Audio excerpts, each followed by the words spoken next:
क्या आपने कभी सोचा है, एक छोटा सा लड़का जिसका घर समुंदर के किनारे एक छोटी सी बस्ती में था, आज उसका नाम दुनिया के सबसे बेस्ट साइंटिस्ट्स में आता है।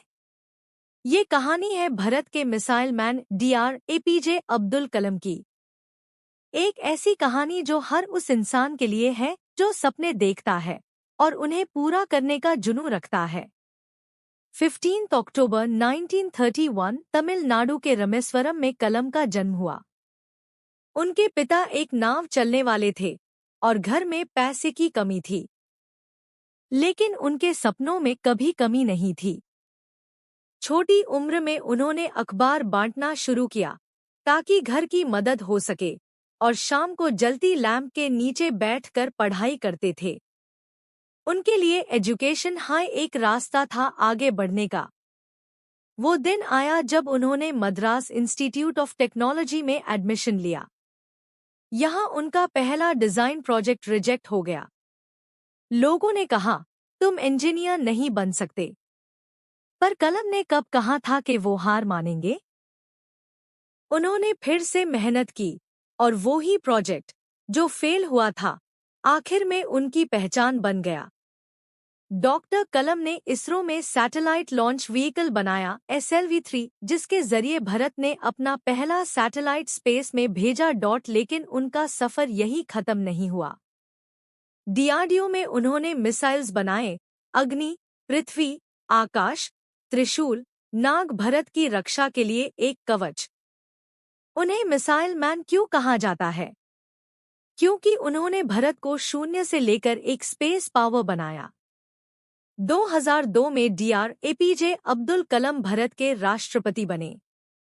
पर उनका राष्ट्रपति पैड सिर्फ एक पैड नहीं था, वो एक टीचर था, एक मेंटोर था, एक सपने दिखाने वेल था।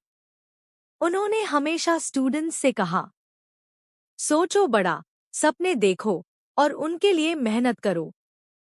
कलाम सर का जीवन उनकी किताबों जैसा था, सिंपल, क्लियर और पर्पसफुल। उन्होंने कभी शादी नहीं की। उनका जीवन समर्पित था अपने देश के लिए, अपने स्टूडेंट्स के लिए। जब उनसे पूछा गया, आप कौन हो? उनका जवाब था, मैं एक टीचर हूँ। ये उनकी असली पहचान थी। 27 जुलाई 2015 शिलांग में एक लेक्चर देते हुए उनका दिल का दौरा पड़ने से देहांत हो गया। उनकी मौत भी उनकी जिंदगी की तरह थी, किसी क्लास में खड़े होकर स्टूडेंट्स को सिखाते हुए। कलाम सर चले गए, लेकिन एक सोच, एक जज्बा, एक जुनून छोड़ गए। कलाम कहते थे, सपने वो नहीं होते जो नींद में आते हैं। सपने वो होते हैं जो आपको सोने नहीं देते। आज अगर आपके पास कोई सपना है, कोई छोटी सी चिंगारी है, तो उससे आग बनाओ। क्योंकि अगर एक नाव चलाने वाले का बेटा राष्ट्रपति बन सकता है, तो आप भी कुछ भी बन सकते हो।